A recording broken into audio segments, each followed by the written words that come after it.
Bom sábado a todos. Espero que estejamos todos felizes de estar na casa do Senhor e podemos juntos prestar culto e louvor ao nosso Deus. Queria agradecer o momento musical que tivemos, é uma excelente introdução para a mensagem de hoje. E penso que se calhar vem mesmo de encontro ao tema de hoje. Estaremos nós prontos para nos vermos face a face com Cristo? Se calhar a mensagem de hoje é uma resposta exatamente a esta pergunta. Bom, nós houve esta proposta de ao longo deste ano, em várias partes, estudamos um pouquinho do que aconteceu em 1888. E esta é a última parte, está bem? Não vos vou massacrar mais com este tema, prometo. No entanto, temos que concluir este tema. 1888, o que falta para Cristo voltar, a parte mais importante, é o centro da questão, a justiça de Cristo. Antes de avançar, importam-se que eu faça apenas um pequeno resumo das duas anteriores, sim, para nós relembrarmos, para podermos associar com o tema 2. Pode ser? Sim? Aceitam? Tem muito poucas respostas. Pode ser? Sim, ok. Muito obrigado. Então vamos lá, vamos ver se isto funciona.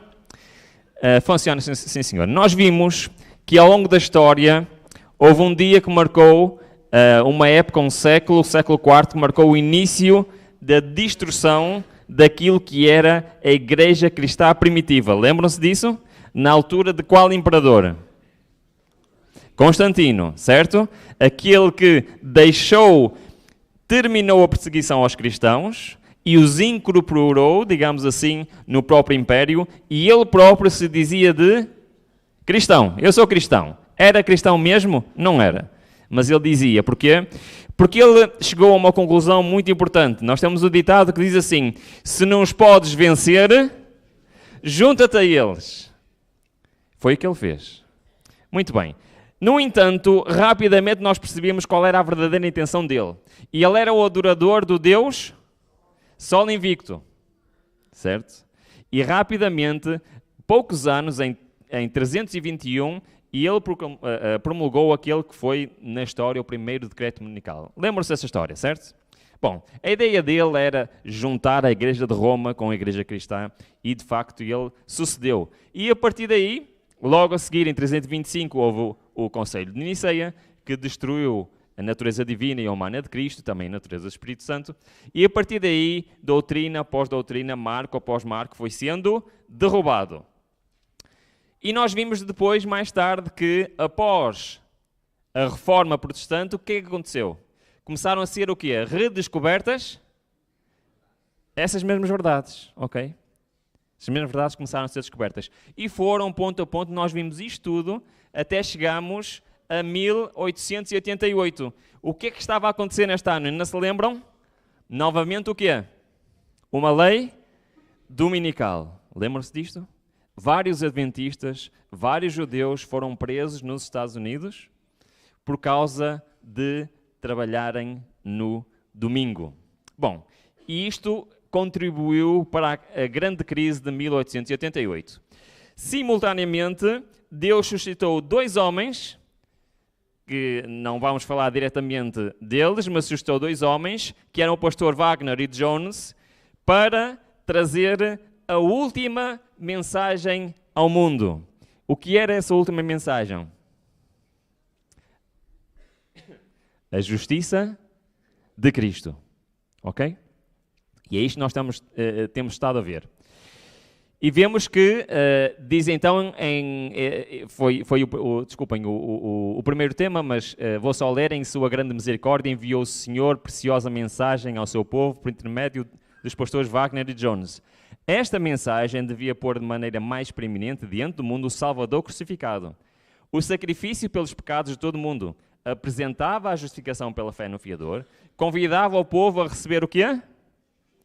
Portanto, a mensagem era um convite para receber o quê?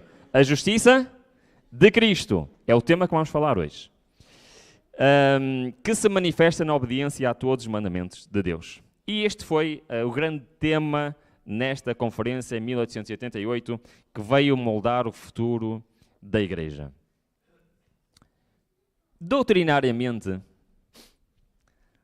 Doutrinariamente, nós acreditamos que somos justificados pela fé. Não há dúvidas, pois não? Estamos todos em sintonia? Doutrinariamente, isto é uma realidade. É aquilo que está nas nossas doutrinas. Por isso, o problema não é doutrinário. O problema está na prática dessa doutrina. Perceberam? O problema não está no doutrinário. A teoria está certa, mas a prática é esse o problema. E por isso é que nós somos convidados a receber a justiça de Cristo. Muito bem. No outro tema a seguir, nós falámos sobre a natureza humana de Cristo. Lembram-se? Porque este foi o ponto que dificultou o entendimento da mensagem da justiça de Cristo. E nós vimos que Cristo veio com que natureza? A natureza antes do pecado ou depois do pecado? Qual foi o texto que nós vimos? Não se lembram, já foi há muito tempo, eu compreendo, já foi há muito tempo. Está aqui alguém comigo? Antes ou depois? Lembram-se? Depois? Igual? Qual era a palavra que fazia a diferença? Semelhante, muito bem. Semelhante. Isso fazia toda a diferença, que ele veio de facto, como cada um de nós, diz o Romano, está ali, semelhança de carne pecaminosa, e nós vimos realmente que ele... esta citação é tão espetacular que eu quero ler outra vez. Já teria sido uma humilhação infinita para o Filho de Deus revestir-se da natureza humana mesmo quando Adão permanecia sem estado de inocência. Isso já teria sido uma humilhação infinita. Mas Jesus aceitou a humanidade quando a raça havia sido enfraquecida por 4.000 anos de pecado. É extraordinário isto, não é? E isto vai ser importante para nós entendermos então o tema de hoje. No entanto, havia uma diferença. É que ele veio com o seu próprio caráter. Cristo veio com o seu caráter. Enquanto nós temos que passar pelo processo chamado de santificação, Cristo não teve que passar por esse processo. Certo? Muito bem. Isto, resumidamente, serve para nós, então, percebemos que, e foi a conclusão do segundo sermão, que se Cristo, com o seu caráter, precisava de quê? Total dependência do Pai para fazer a obra que ele fazia, a pergunta era, e eu? Lembram-se dessa pergunta? Será que eu preciso da mesma dependência, sim ou não? O que é que vocês acham? Certo? Sim? Essa dependência chama-se justiça de Cristo. Vamos ver? Sim? Ok, vamos lá. Em primeiro lugar, temos que responder a uma pergunta. O que é justiça? Isto é uma pergunta muito difícil de fazer. Sabem porquê? Porque nós, em português, temos um grande problema. É que nós usamos a mesma palavra para várias coisas. Ok? E quando dizemos justiça de Cristo, o que é que nós pensamos? A que é que nós associamos normalmente a palavra justiça? Leis, tribunais, certo? É isso? No entanto, não é esse o significado original da expressão justiça de Cristo. Aliás, não sei se vocês sabem, mas o tradutor para inglês, quem traduziu a Bíblia King James, deparou-se com este dilema. Em inglês também não havia uma palavra para representar o original. Certo? Então o que é que ele fez? Alguém sabe o que é que ele fez? Ele inventou uma palavra nova. Sabiam disto? Ele inventou uma palavra nova. Está ali. É uma palavra difícil de dizer. Eu tenho alguma dificuldade em dizer esta palavra. Righteousness. Ok? E ele literalmente não quis pôr lá Christ Justice, que é o que nós temos em português, justiça de Cristo. Não quis porque não fazia sentido, então ele inventou uma palavra nova. Nós em português temos um problema. É que o nosso tradutor, infelizmente, não inventou uma palavra nova. E ele usa a expressão justiça de Cristo. E isto dificulta-nos a entender o que isto é. Está bem? Mas vamos tentar hoje perceber o que é que isto é. Primeiro, vamos tentar definir pela Bíblia a primeira parte de justiça de Cristo. O que é que quer dizer esta palavra? É que esta palavra, apesar de ser a mesma usada para o que estavam a dizer, para o tribunal, e apesar de haver alguma ligação, não é isso que a Bíblia nos está a querer transmitir. Está bem? Então acompanhem comigo. Vamos a Salmos 106 e a 1 de João 3, que nos diz o seguinte, reparem bem, estamos a tentar definir o que é a palavra justiça no contexto de justiça de Cristo, não no contexto de tribunais, não quando esta palavra é usada noutros contextos. Diz assim, bem-aventurados os que observam o direito, que praticam a justiça em todos os tempos. Portanto, a justiça é algo que se pratica, é algo que se faz. Filhinhos, ninguém vos engane, quem pratica a justiça é justo. Aquele que a pratica é considerado de justo. Ok?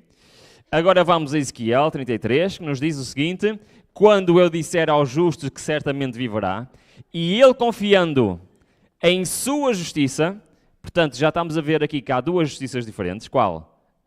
A minha, reparem, praticar a iniquidade, aquele que confia na sua própria justiça, o que é que ele faz? O que é praticar a iniquidade? É pecar. Praticar a iniquidade é pecar, está bem? Todo aquele que confia na sua justiça, peca. Nenhuma das suas obras de justiça será lembrada, mas na sua iniquidade que praticou, nessa morrerá. Agora reparem, o que é o contrário da justiça que estamos a falar? O que é o contrário? Quando o justo se aparta da justiça, praticando a iniquidade, morrerá nela. Qual é o contrário? É pecar. O contrário desta justiça é desobedecer. Estão a perceber? Por isso, se o contrário é desobedecer, se o contrário é pecar, o que é que esta justiça quer dizer? Estão-me a deixar sozinho outra vez. Se o contrário é pecar, desobedecer, então o que é esta justiça? Obedecer. Obrigado. Vamos ver se isto faz sentido. Ezequiel 18, um bocadinho antes, diz assim, contudo dizeis, porque não levará o filho a iniquidade do pai? Ora, se o filho proceder com retidão e justiça e guardar todos os seus estatutos, estamos a falar de quê? De obediência. E os cumprir, certamente viverá. Mas se o ímpio se converter de todos os seus pecados que cometeu e guardar todos os meus estatutos, estamos a falar de quê? De obediência. E proceder com retidão e justiça, certamente viverá, não morrerá. Primeira definição para nós entendermos o que é a justiça de Cristo. Neste contexto, justiça significa o quê? Obedecer. Então decorem isto que eu vou dizer, está bem? Vai ser fundamental para percebermos este assunto. A justiça de Cristo é a obediência de Cristo. Perceberam o conceito? Sim? A minha justiça é o que então? É a minha tentativa de obediência. Estão a perceber? Até aqui certo ou não? Muito bem. Muito bem. Então, estamos a propor aqui. E se nós formos, reparem, se cada um de vocês pegar na palavra da história que eu vos contei há bocado, do tradutor em inglês, lembram-se? Lembram-se da palavra? Se formos ao dicionário, reparem a ver se não tem a ver com isto. Diz assim, significa esta palavra, desculpem eu ler em inglês, está bem? Acting in accord with divine or moral law. O que é que quer dizer isto em português? Quer dizer agir de acordo com a lei divina ou com a lei moral. Free from guilt or sin. Livre de culpa ou pecado. Morally right and justificable. Moralmente correto ou justificável. Estão a perceber? Aquela palavra que está no original, que é traduzida para português de justiça de Cristo, fala em obediência. Está bem? Ok, agora estamos prontos para perceber a mensagem de hoje.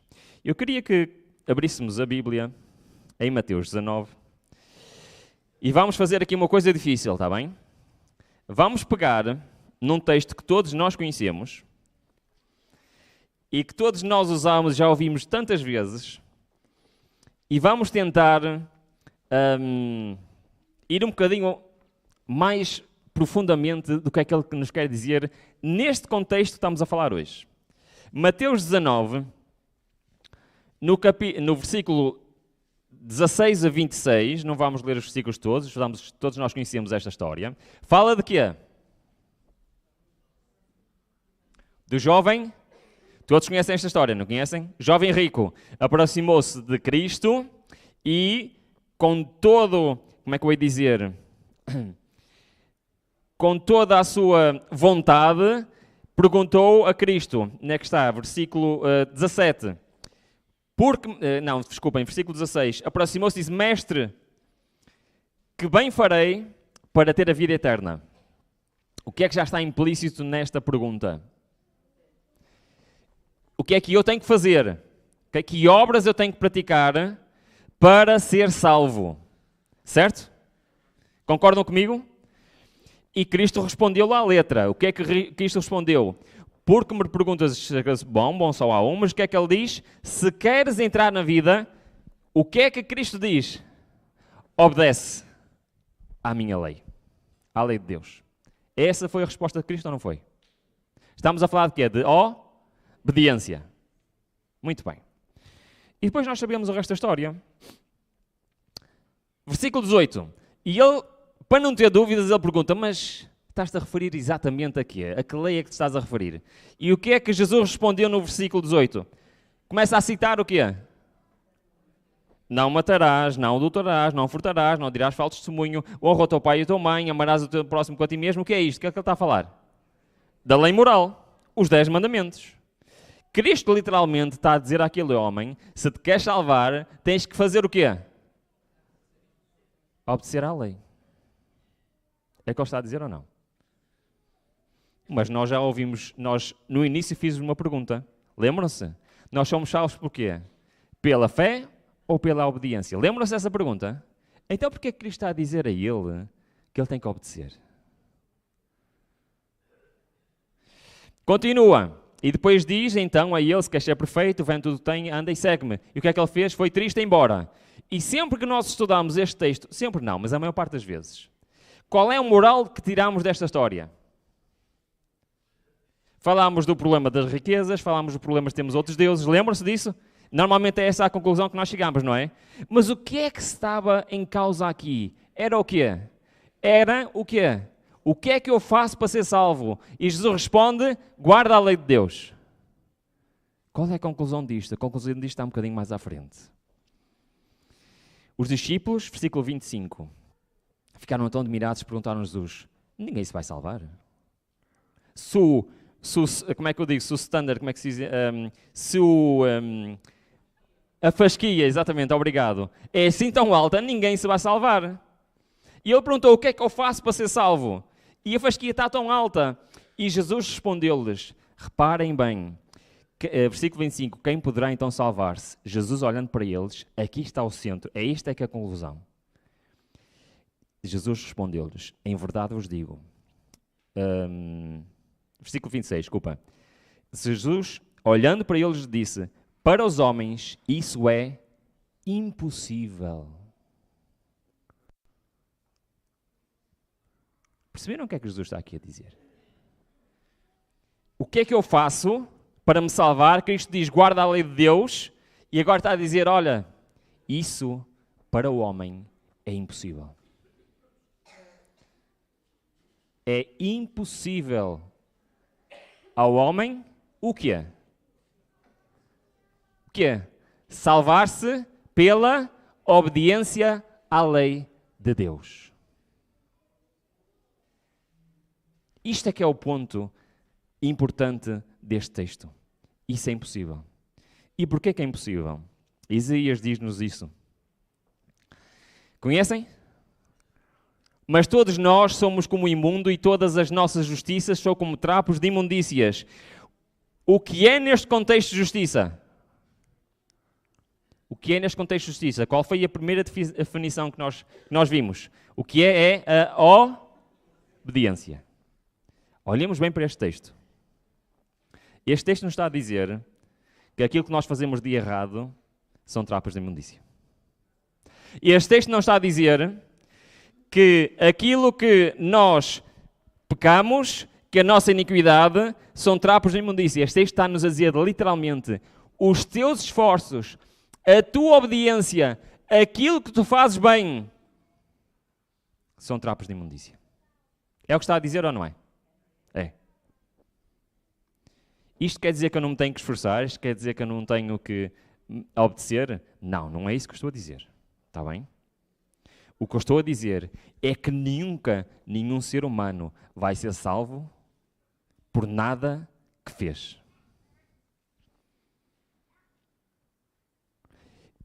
Este foi o grande problema desta mensagem e por isso ela foi rejeitada na prática. Porque os críticos desta mensagem diziam que esta mensagem retirava ao homem a obrigação de guardar a lei. E esse foi o grande problema. E por isso é que os líderes da igreja na altura não aceitaram esta mensagem. Mas, na verdade, esta é a única mensagem que faz ao homem possível guardar a lei. Estão a perceber? Esta mensagem foi rejeitada. A prática, não é mensagem, desculpem. A prática dessa mensagem foi rejeitada porque, aos olhos dos ouvintes, parecia que estava a retirar ao homem a obrigação de guardar a lei. Está bem? Mas o primeiro ponto, que nós já chegamos, qual é o primeiro ponto? Que a minha obediência não me salva. Isso é, acabamos de ler Cristo disto, isso é impossível. Mas o texto não termina. E esta é a segunda parte, é o que é mais importante. O que é que diz o resto do texto? Mas para Deus, tudo é possível. Ou seja, temos esperança de salvação. A tua obediência, Ruben, não te salva. Mas para Deus tudo é possível. E é isso que é a mensagem da justiça de Cristo. Comentando este texto, a serva do Senhor diz assim: todas as nossas justiças são como trapos de imundícia. Porquê? Porque tudo o que podemos fazer de nós mesmos está contaminado pelo pecado. Mesmo todo o meu esforço, toda a minha labuta, todo o meu sacrifício, todas as minhas reformas, está o quê? Contaminado pelo pecado. E é por isso que quando em Apocalipse 3 fala da igreja de hoje, ela diz que nós somos este jovem rico. Diz o texto, mensagem à igreja de Laodiceia. O que é que diz? Porque dizes, rico sou, estou enriquecido, de nada tenho falta e não sabes que és um coitado miserável e pobre e cego e nu. Esta é a mensagem para a igreja de Laodiceia? É a mensagem para nós hoje? Sim. Nós estamos exatamente na mesma situação que estava aquele jovem rico. Nós conhecemos a verdade. Nós vimos a igreja. Nós fazemos a nossa parte. E achamos que isso é suficiente.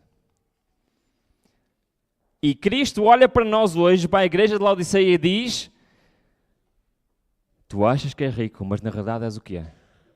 És coitado, miserável, pobre e cego e nu. Sabem porquê? Falta uma coisa. Sabem o que é que cobra a nudez espiritual? Sabem o que é que cobra? Quais são estas vestes brancas que Cristo nos convida a vestir? O que é que isso simboliza? Alguém sabe? A justiça de Cristo. Tudo bem ter este tema, já repararam? É isto que falta à igreja de Laodiceia. A justiça de Cristo. Não porque falte a doutrina, mas porque falta a prática da mesma. Falando deste aspecto, o apóstolo Paulo confirma a sua fraqueza, a sua impotência, confirma a sua impossibilidade nestas palavras. Conhecem este texto? Porque eu sei que em mim, isto é, na minha carne, não habita bem algum. Está-se a referir a isto que estamos a falar ou não está? Sim. E é impossível. Com efeito, o querer o bem que está em mim, mas efetuá-lo, não está. Pois não faço o bem que quero, mas o mal que não quero. Esse pratico. Ora, se eu faço o que não quero, já o não faço eu, mas o pecado que habita em mim. Quem se revê nestas palavras? E eu revejo-me nestas palavras. Nós estamos exatamente nesta mesma situação, irmãos. Exatamente. Mas Paulo também nos diz que falta algo aqui. O que é que falta?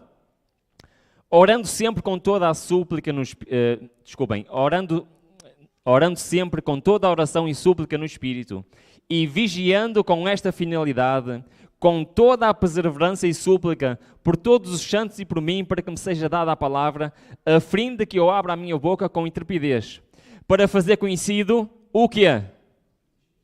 O mistério do Evangelho. Sabem qual é o mistério do Evangelho que estava oculto durante séculos e que Deus quer revelar a cada um de nós?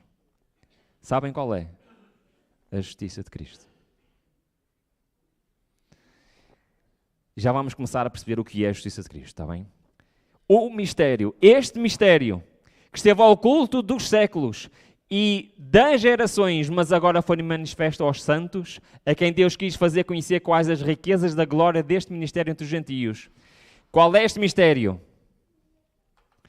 Cristo em nós. A esperança da glória. Já uma vez se perguntaram o que é que isto quer dizer? Cristo em nós. Já uma vez se perguntaram o que é que isto quer dizer? Lembra-se das palavras, e eu e o Pai somos um, certo? E como eu e o Pai somos um, o que é que Ele quer? Que Cristo e nós sejamos um. O que é que isto quer dizer? O que é que isto quer dizer na prática? O que é que isto quer dizer?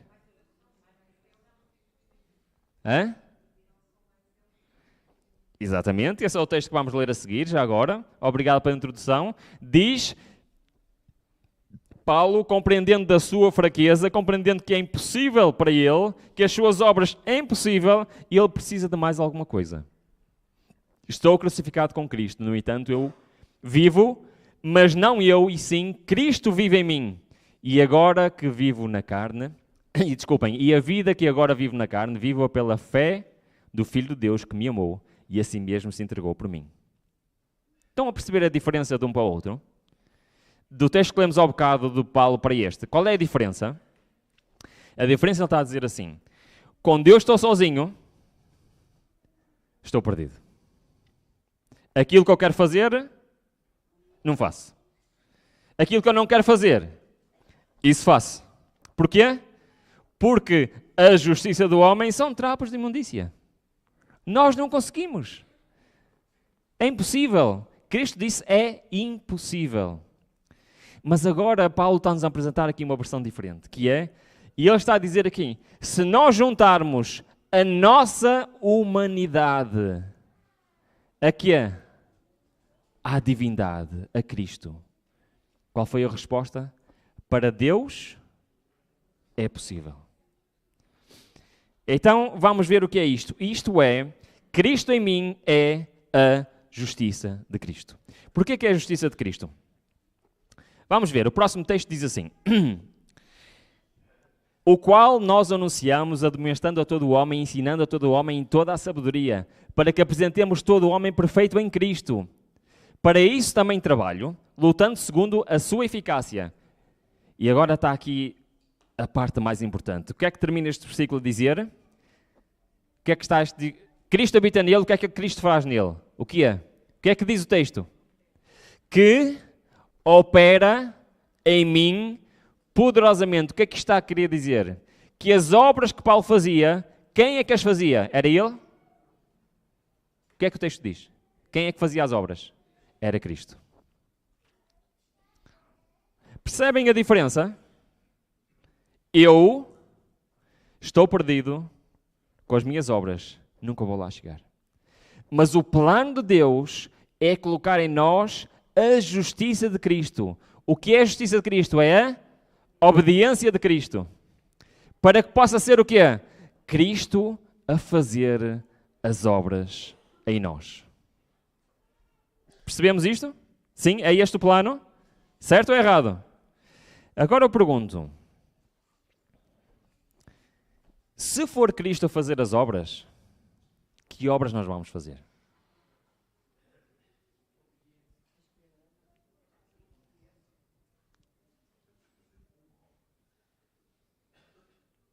Estão a perceber o que eu estou a dizer? Vamos ainda um bocadinho mais longe. Aliás, isto é uma promessa constante na Bíblia. Nós podíamos estar aqui horas a ler texto bíblico após texto bíblico sobre esse assunto. Reparem o que diz Isaías 54, esta promessa extraordinária. Toda a ferramenta preparada contra ti não prosperará, e toda a língua que se levantar contra ti em juízo tu a condenarás. Esta é a herança dos servos do Senhor. Qual é a herança? O que é que Deus quer dar ao homem? A sua justiça, que vem de onde? Que de mim procede. Deus está a dizer, e eu quero vos dar o que é uma herança. O que é esta herança? A obediência que procede de quem? De mim. Extraordinário, não é? Outro texto. Senhor, tu nos darás a paz, porque tu és quem fizeste em nós todas as nossas obras. Como eu gostava que isto fosse uma realidade na minha vida, irmãos. Como eu gostava de poder dizer exatamente estas palavras. Aliás, a história do povo de Israel é... Como é que eu vou dizer isto? A história do povo de Israel é se calhar um espelho para nós hoje. Constantemente, Deus estava a querer o quê? Fazer as obras por eles. E o que é que eles estavam constantemente a fazer? A duvidar de Deus e a querer fazer as coisas à maneira deles. Isto é a história do povo de Israel. Eu estou a acabar de estudar agora o Patriarcas e Profetas. E é isto, constantemente, capítulo após capítulo, é o quê? Deus a querer, deixa estar, que eu resolvo. Certo? Vem aí este povo que nos vem atacar. E o que é que Deus estava à espera? Que eles se submetessem à vontade de Deus, que confiassem nele, que deixassem que ele os livrasse dos inimigos. O que é que eles faziam? Iam eles. E o que é que acontecia? Eram derrotados, vinham outra vez, humilhavam-se perante o Senhor e então voltavam. Esta não é a luta da nossa vida. Não acham que esta é a luta da nossa vida? Eu acho que é. Deus querer trabalhar em nós. Deus querer habitar em nós. Deus querer fazer as obras em nós. E eu insistir a fazer eu as obras.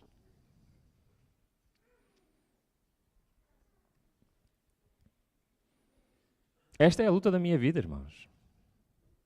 Eu não sei se é a vossa. Mas eu revejo completamente nesta mensagem. Eu, Ruben, estou continuamente a rejeitar a justiça de Cristo. Estou continuamente a rejeitar aquilo que em 1888 aqueles dois pregaram. E eu estou continuamente a decidir por mim próprio, a fazer a minha vontade e a colocar de lado o plano de Deus para a minha vida.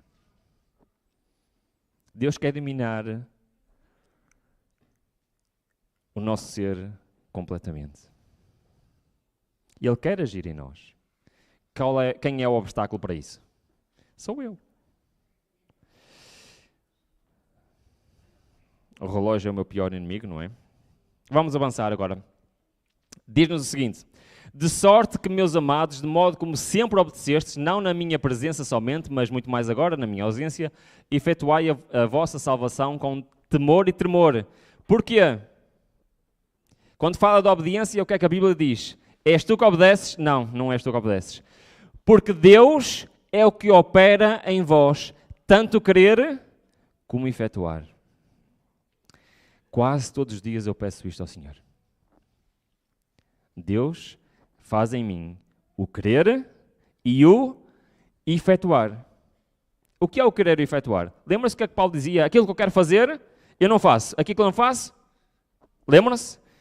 E este texto está a dizer que Deus pode fazer em nós o querer e o efetuar.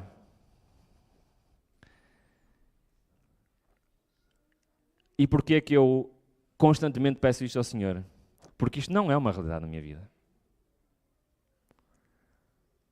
E eu impeço continuamente o Senhor de fazer o seu querer e o seu efetuar. Por falta de comunhão com Deus, por falta de buscar ao Senhor como Cristo fazia, mas também porque eu insisto que sei o que é que estou a fazer.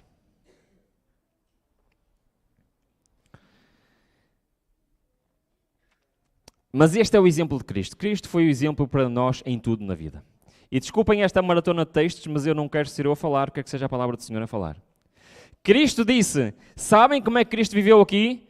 Viveu exatamente assim.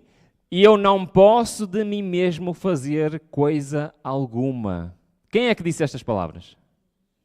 Então, o próprio Jesus está a dizer isto. Eu, de mim mesmo, não posso fazer nada. Como ouço, assim julgo, o meu juiz é justo, não procuro a minha vontade, mas a vontade daquele que me enviou. Portanto, se não é ele dele próprio que pode fazer coisa alguma, quem é que faz? Prosseguiu, pois, Jesus, as suas palavras, quando tiveres levantado o Filho do Homem, então conhecereis quem eu sou. E nada faço de mim mesmo, mas o que o Pai me ensinou, assim falo. E aquele que me enviou, o que é que ele diz? Está comigo, não me tem deixado só, porque faço sempre o que é do seu agrado. Então quem é que fazia as obras em Cristo? Cristo veio como homem? Veio. Então quem fazia as obras em Cristo? Era o Pai. E é isto que Ele quer fazer connosco. Assim como Ele era com o Pai, Ele quer ser conosco. Há tanto tempo estou convosco e ainda não me conheces, Filipe? Quem me viu a mim, viu o Pai. Como dizes tu, mostra-me o Pai, não crês que eu estou no Pai e que o Pai está em mim. As palavras que os digo, não as digo por mim mesmo. Não sou eu que faço as obras, não sou eu que digo as palavras, e eu estou dependente, e eu sou um vaso de honra nas mãos de alguém. O que é que diz? Mas o Pai que permanece em mim é quem faz as obras. Amém? É isto que é aquilo que Deus quer fazer comigo hoje. Esta dependência de Cristo com o Pai era tão grande que era o Pai que fazia o quê? As obras de Cristo. Como é que isto funciona? Alguém sabe como é que isto funciona? É através da ação de quem? É através da ação do Espírito Santo. É o Espírito Santo que literalmente estava a viver em Cristo. E o desafio para cada um de nós é: qual é o templo do Espírito Santo? Quem é o templo do Espírito Santo? Quem deveria ser o templo do Espírito Santo? O que é que diz a Bíblia? Vocês sois o templo do Espírito Santo. Mas só somos se quê? Se o Espírito Santo habitar em nós. Isto é a justiça de Cristo. Se de facto vivemos como Cristo viveu. Bom, nós estamos a falar de obediência, estamos a falar de Cristo viver em nós, estamos a falar da ação do Espírito Santo. Mas se nós tivermos esta perspectiva em mente, ao estudarmos a palavra de Deus, tudo vai fazer um sentido extraordinário. Todas as peças se vão aplicar. Porquê? Porque a Bíblia diz ou não que nós devemos obedecer. Desde Gênesis ao Apocalipse. E nós achamos que temos... Como é que eu vou dizer isto sem dizer as neiras? Nós achamos que somos nós que temos que obedecer. Faz sentido o que eu estou a dizer? Nós achamos, eu, Ruben, tenho que obedecer e de facto nós temos que fazer todos os esforços para a nossa parte, certo? E nós não estamos a falar dessa parte. Nós estamos a falar só a parte da justiça de Cristo. Nós não estamos a falar como é que chegamos lá. Faz sentido o que eu estou a dizer? Só estamos a dizer o que é a justiça de Cristo. Mas aquilo que é o desafio de Deus é que seja Cristo a obedecer em nós. Faz sentido o que eu estou a dizer ou não? Está-vos a fazer sentido o que eu estou a dizer?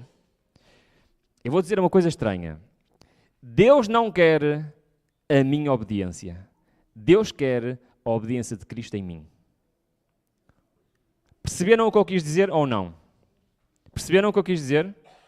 Se for a minha obediência, o que é que ela é para Deus? Trapo de imundícia. Se for a obediência de Cristo em mim, o que é? É a justiça de Cristo. Aquilo que é impossível ao homem é possível a Deus. Estão a perceber o que eu estou a dizer? E por isso, ao lermos estas palavras, por exemplo, vou dar um exemplo. João diz assim: e nisto sabemos que o conhecemos. O que é que diz? Desculpem lá, mas Cristo acabou de dizer que isto é impossível. Acabou de dizer ou não acabou? Em Mateus 19, Cristo diz que é impossível ao homem obedecer. Então, porque é que João nos está a dizer que nisto sabemos que o conhecemos se guardarmos os seus mandamentos. Aquele que diz eu conheço e não guarda os seus mandamentos é mentiroso e não está nele a verdade. Epá, o João está a ser aqui um bocado violento. Está ou não está? Mas o que é que o texto diz a seguir? Já repararam? O texto continua. Entretanto, qualquer que guarda a sua palavra, nele realmente tem aperfeiçoado o amor de Deus e nisto saberemos o quê? Que estamos lê-lo. O que é que ele está a falar? Da justiça de Cristo. Da obediência de Cristo. O que ele está a dizer é que a manifestação do Espírito Santo em nós é o quê? É a obediência. E eu sei, então, que o Espírito não habita em mim, porque eu sou desobediente. Estão a perceber? E é isto que falta na minha vida. Porque a promessa da Bíblia não falha. A Bíblia diz que aqueles que vão pregar a mensagem dos 3 anjos, Apocalipse 14 começa logo. Como é que se chamam esses? Chamam-se os 144.000. Como é que a Bíblia os caracteriza? São irrepreensíveis perante o Senhor. E estão vestidos como? Com vestimentas brancas. O que é que são as vestimentas brancas? É o quê? Justiça de Cristo. Todos aqueles que vão ver Cristo face a face sem passar pela morte vão viver a justiça de Cristo. Vão estar possuídos pelo Espírito do Senhor. E Ele vai fazer as obras nele. Esta é a promessa da Bíblia. O desafio é que, será que isto é para mim já hoje?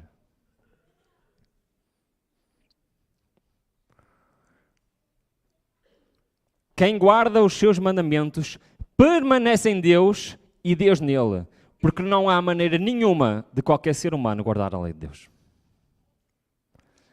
E nisto conhecemos que Ele permanece em nós pelo Espírito que nos tem dado. Esta era a mensagem de 1888. Cristo quer habitar literalmente em nós pela ação do seu Santo Espírito. E quer ser Ele a conduzir totalmente a nossa vida. Como conduziu muitos homens e mulheres no passado. Era assim que Cristo conduzia a vida dos apóstolos após o Pentecostes. Era assim que Cristo conduzia a vida de Paulo. Pelas próprias palavras de Paulo, Cristo vive em mim. Era assim a vida de Enoque, a vida de Daniel, a vida de José, a vida de Moisés, a vida de Abraão, a vida de homens e mulheres do passado. E não eram eles que faziam as obras, eles permitiam que fosse o Espírito do Senhor a fazer as obras neles. Aceitam o que eu estou a dizer? Sim? E isso Deus quer fazer comigo hoje. Quando a Bíblia nos diz, e conhecereis a verdade, e a verdade vos libertará. Vos libertará de quê? De quê?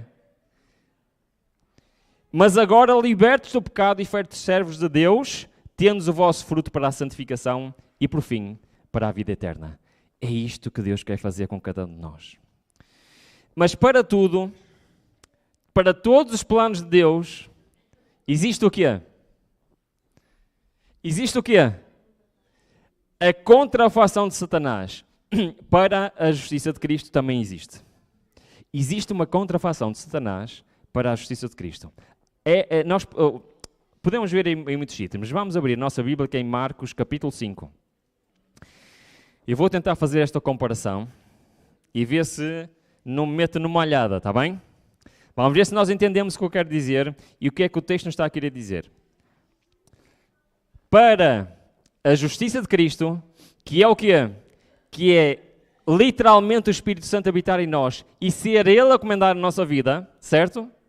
Existe uma contrafação de Satanás. De que é que fala Marcos capítulo 5? Do versículo 1 até o versículo 20. O que é que fala? Fala da visita de Cristo a Nazaré. E o que é que aconteceu lá? Vamos ler. Marcos 5, versículo 1. Chegaram ao outro lado do mar, à província dos Nazarenos. Versículo 2. Descendo ele do barco, saiu-lhes ao encontro dos sepulcros um homem que é Um homem que é possesso de espírito imundo. Ok? Conhecem essa história? O que é que Cristo fez? Fez um milagre e libertou este homem. Certo? Mas reparem bem quais eram as obras, o que é que este homem fazia. Versículo 3. Ele morava onde? Se fosse hoje, o que é que dizia aqui? Morava no cemitério. Reparem o que ele fazia. Mesmo com cadeias não o podiam prender. Versículo 4. Pois tendo sido muitas vezes preso com grilhões e cadeias, as cadeias foram por ele feitas em pedaços e os grilhões em migalhas e ninguém podia dominá-lo. Versículo 5. Andava sempre dia e noite clamando pelos montes e pelos sepulcros e ferindo-se com pedras. Descrição um bocado complicada. Eu quero fazer uma pergunta. Porquê que este homem fazia estas coisas?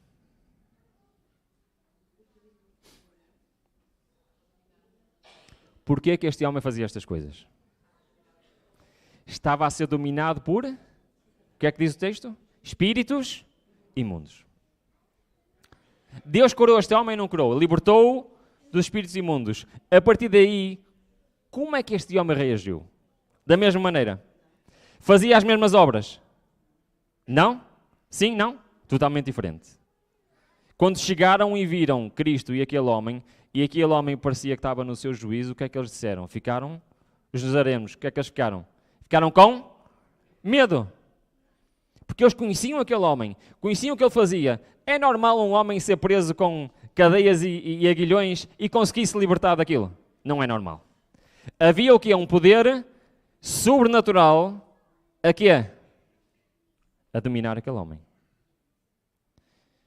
Estão a perceber porque é que eu estou a dizer que isto é contra a fação de Satanás? Porque é exatamente isto que Deus quer fazer connosco, mas ao contrário. Deus quer que nós sejamos possuídos por qual Espírito? Pelo Espírito Santo de Deus. Para fazer aqui obras. As obras de Deus. Esta é a contrafação da justiça de Cristo. Eu queria terminar, eu não sei, ainda são vários textos, eu não sei se vamos ler todos, porque já passámos do tempo, já é tempo de irmos embora. Eu peço desculpa. Mas é impossível pregar esta mensagem. Estou a tentar ser o mais rápido possível. Mas vamos ler. Pode ser? Dão-me mais uns minutinhos, sim? Nós já estivemos a ver na Bíblia, agora vamos ver nos testemunhos de Ellen White, para tentar clarificar ainda alguma dúvida que nós tenhamos em relação a este assunto. E tomem atenção ao ler estes textos o quê? Nas definições que vimos. A justiça de Cristo é o quê? É a obediência de Cristo. Que aquilo que Cristo quer fazer é habitar em nós para ser Ele a fazer as obras e não nós. Estamos em sintonia? Sim? Ok, então vamos ler. Eu vou ler então rápido, porque penso que já temos as bases para compreender este texto. Diz assim: nenhum dos apóstolos e profetas jamais pretendeu estar isento de pecado, nem nenhum de nós pode pretender. Está bem? Não é isto que está em causa aqui. Homens que viveram mais achegados a Deus, homens que se sacrificariam antes a vida a cometer conscientemente uma ação injusta. Repara, estamos a falar de homens, o que é que diz o texto? Preferiam morrer a desobedecer. Certo? E mesmo isto não pode ser aceito pelo Senhor. Só pode ser aceito aquilo que nós que estamos aqui a estudar. Homens que desonrou com luz e poderes divinos, confessaram a pecaminosidade da sua natureza. Nós somos estes, pecadores. Nunca confiaram na carne. Aqui está o segredo. Nunca pretenderam ser justos em si mesmo. Mas confiaram totalmente em quê? Na justiça de Cristo. Na obediência de Cristo, na ação de Cristo neles. O mesmo se dará, agora aqui vem o que eu quero dizer. O mesmo se dará com todos os que contemplam a Cristo. Portanto, esta promessa é para nós hoje ou não? Ou era só para o Pentecostes e vai ser só para o tempo do fim? É para nós hoje ou não? Ok. Deus pode atuar tão poderosamente quando os homens se entregam ao controle de quem? Do seu Espírito. A promessa do Espírito Santo não é limitada a algum século ou raça. Cristo declarou que a divina influência do Espírito devia estar com os seus seguidores até quando? Até ao fim. Desde o dia de Pentecostes até ao presente, o Confortador, o Espírito Santo, tem sido enviado a todos os que se rendem inteiramente ao Senhor e ao seu serviço. Por isso é para nós hoje? É. A promessa da justiça de Cristo, da presença do Espírito Santo, é para nós hoje. A todos que aceitam a Cristo como um Salvador pessoal, o Espírito Santo vem como um Consolador, vem como santificador, guia e testemunha. Quanto mais intimamente os crentes andam com Deus, tanto mais clara e poderosamente testificam do amor do Redentor e da sua graça salvadora. Agora reparem bem o que diz aqui. O tempo decorrido, desde quando? Desde quando? Desde o Pentecostes até hoje. Quanto tempo passou? Quase 2000 anos, certo? Agora reparem o que diz. O tempo decorrido não operou nenhuma mudança na promessa dada por Cristo ao partir. Promessa esta de enviar o Espírito Santo como seu representante. Não é por qualquer restrição da parte de Deus que as riquezas de sua graça não fluem para a terra em favor dos homens. Se o cumprimento da promessa não é visto como poderia ser, é porque a promessa não é apreciada como deveria ser. E agora isto vem para mim. Diz assim: se todos estivessem dispostos, todos seriam cheios do Espírito Santo. E eu não tenho, porque eu não estou disposto. O Espírito Santo habita no consagrado obreiro de Deus, onde quer que ele possa estar.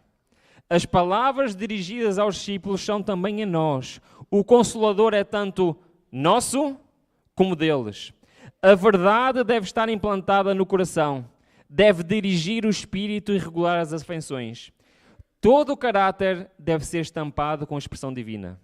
Cada jota, cada tilde da palavra de Deus deve ser introduzido na vida diária. O que é que significa Cristo estar em nós? O que é que significa o Espírito Santo habitar em nós? Aquele que se torna participante da natureza divina está em harmonia com o grande padrão de justiça de Deus, sua santa lei. Esta é a norma pela qual Deus mede as ações do homem. E esta será também a pedra de toque do caráter no juízo. Quando Deus olha para mim, o que é que Ele vê? O miserável pecador. Mas se eu alcançar a mão desta promessa, se eu permitir que Cristo habite em mim, então quem é que estará? Então quem é que produzirá as obras? Então quem é que realmente estará a dominar a minha vida? Cada um que faça isso é o quê? Participante da natureza divina. Todo o poder foi entregue em suas mãos para que ele pudesse dar ricos dons aos homens, transmitindo o inestimável dom da sua justiça ao impotente ser humano. Deus quer nos dar isto. Deus está à nossa espera. Agora reparem bem o que eu vou dizer, o que eu vou ler, desculpem. Reparem bem o que eu vou ler. Estamos a falar de quê? Da justiça de Cristo. Reparem bem o que eu vou ler. Esta é a mensagem que Deus manda proclamar ao mundo. Esta é o quê? A terceira mensagem angélica, que deve ser proclamada com alto clamor e regada com todo o derramamento do seu Espírito Santo em grande medida. A mensagem da justiça de Cristo há de soar, e isto é uma promessa, é uma certeza, há de soar de uma extremidade à outra da terra, a fim de preparar o caminho ao Senhor. Esta é a glória de Deus, com que será encerrada a mensagem do terceiro anjo. Esta é a última mensagem, é aquela que falta pregar. A última mensagem de graça a ser dada ao mundo. É uma revelação do caráter do amor divino. Os filhos de Deus devem manifestar sua glória. Revelarão em sua vida e caráter o que a graça de Deus por eles tem feito. Este é o plano de Deus para a nossa vida. Eu vou avançar aqui alguns textos, está bem? Para a gente terminar, que já é muito tarde. Basicamente, ela está a explicar que aquilo que Cristo fez, que tinha a sua vontade humana santificada e manteve essa vontade humana santificada, e que, esta eu tenho que ler, desculpem lá, ia avançar esta, mas esta não posso. Diz assim: se Cristo possuísse um dom especial que o homem não tem o privilégio de possuir, Satanás ter-se-ia aproveitado desse fato.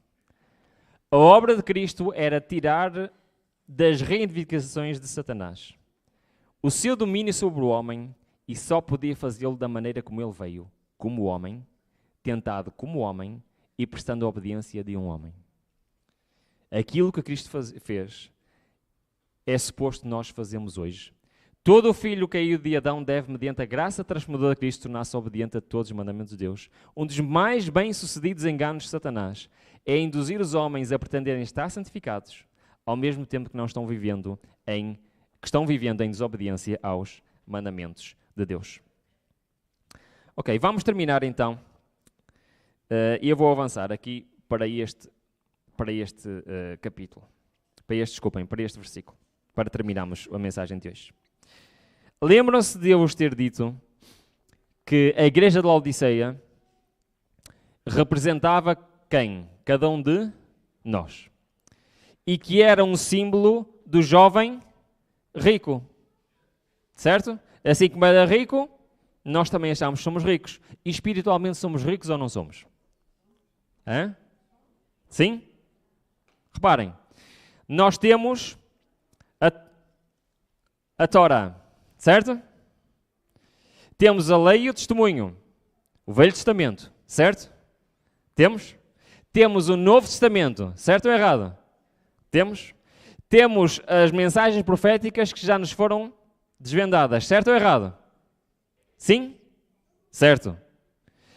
Ainda temos um conjunto grande de testemunhos que nos foram enviados por Ellen White, certo ou errado? Somos ricos ou não somos? Espiritualmente, sim? Então porquê é que a mensagem para a Laodiceia é dizer não, não és? És pobre, cego e nu.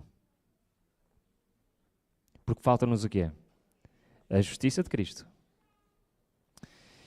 E por isso a mensagem, a solução para a Laodiceia qual é? Apocalipse 3:20. Qual é? O que é que diz? Eis, esta mensagem é para nós. Cristo não está dentro do nosso coração, Cristo está lá de fora. Eis que estou à porta e bato. Se alguém ouvir a minha voz e abrir a porta, entrarei em sua casa e cearei com ele e ele comigo. O que é a mensagem para a Laodiceia? Qual é a mensagem para nós hoje? É a mensagem de 1888. E eu quero habitar em ti. É certo, tu conheces toda a verdade, tu conheces a Bíblia, tu vens à igreja, tu guardas o sábado. Muito bem. Mas eu continuo lá de fora. Eu quero entrar. E eu quero ser eu a conduzir a tua vida. E por isso este é aquilo que nós temos que dar. Deus é o Criador do Universo. Acreditam que Deus é o Criador do Universo? A roupa que eu tenho aqui vestida, a minha Bíblia, o meu tablet, o meu carro, a minha casa, eu digo que são, mas aquilo que nós temos é realmente nosso? Não, é de quem? Tudo é de Deus, nós somos só mordomos, certo? E eu posso dar alguma coisa a Deus que não seja dele?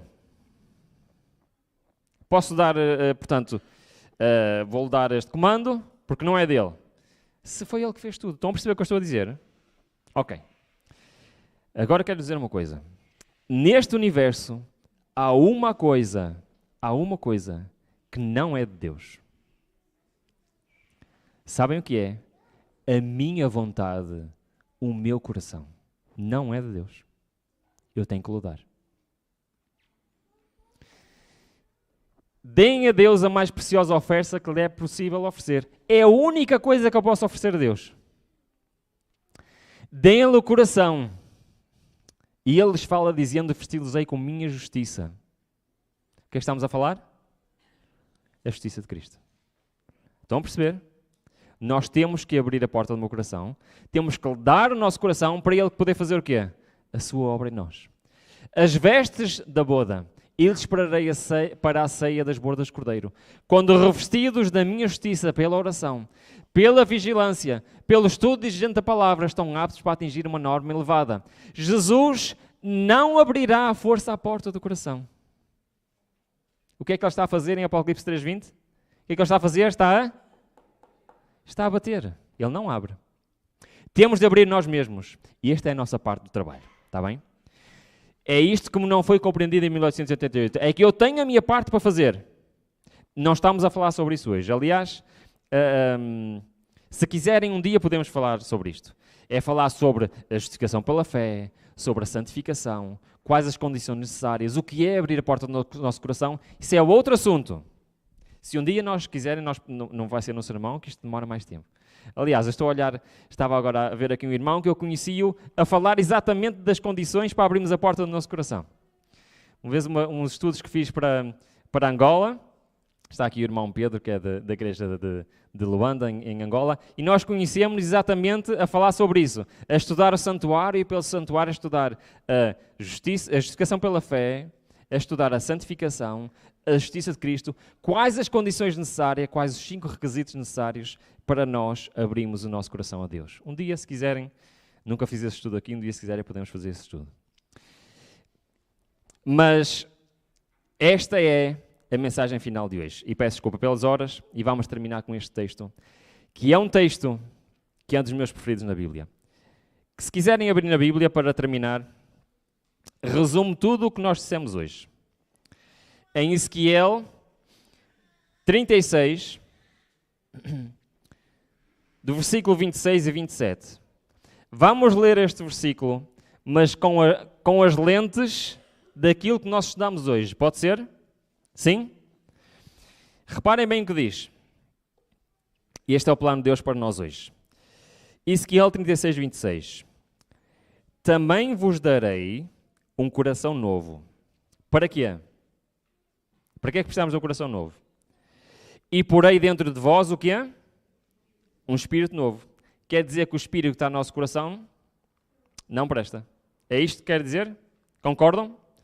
E diz, e tirarei, Deus está a dizer que vai fazer. Esta é a obra dele. Tirarei da vossa carne um coração de pedra e colocarei o que é? Um coração de carne. O que é que isto quer dizer? Qual é aquilo que Deus quer fazer connosco? Deus quer nos dar um novo coração, Deus quer nos dar um novo caráter, Deus quer nos dar uma nova mente. Para quê? O que é que ele diz a seguir? Ainda porei dentro de vós o meu espírito.